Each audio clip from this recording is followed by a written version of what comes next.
এরকম একটা মজাদার গরুর মাংসের আচার যদি আপনি বাসায় বসে খেতে চান তাহলে ভিডিওটা না টেনে একদম শেষ পর্যন্ত দেখতে থাকুন।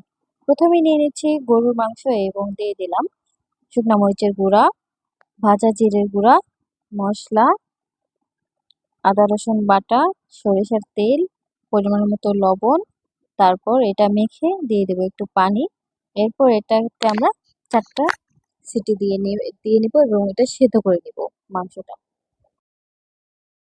এরপর আস্ত সরিষা এবং পাঁচফোড়ন নিয়ে হালকা তেলে নিয়ে ভেজে গুঁড়ো করে নিব এবং এই পর্যায়ে আমি আরো 3টা শুকনো মরিচও দিয়েছিলাম একটু ঝাল হওয়ার জন্য।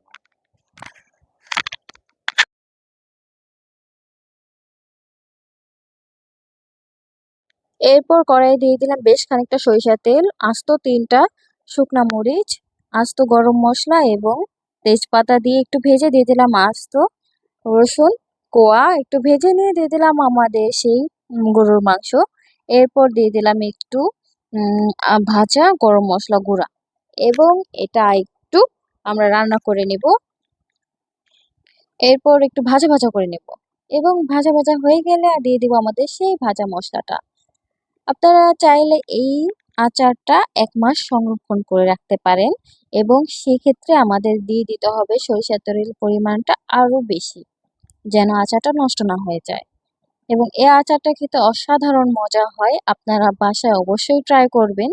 ট্রাই করলেই আপনারা বুঝতে পারবেন এবং আমাকে জানাতে ভুলবেন না আপনাদের কাছে আচারটা কেমন লাগলো।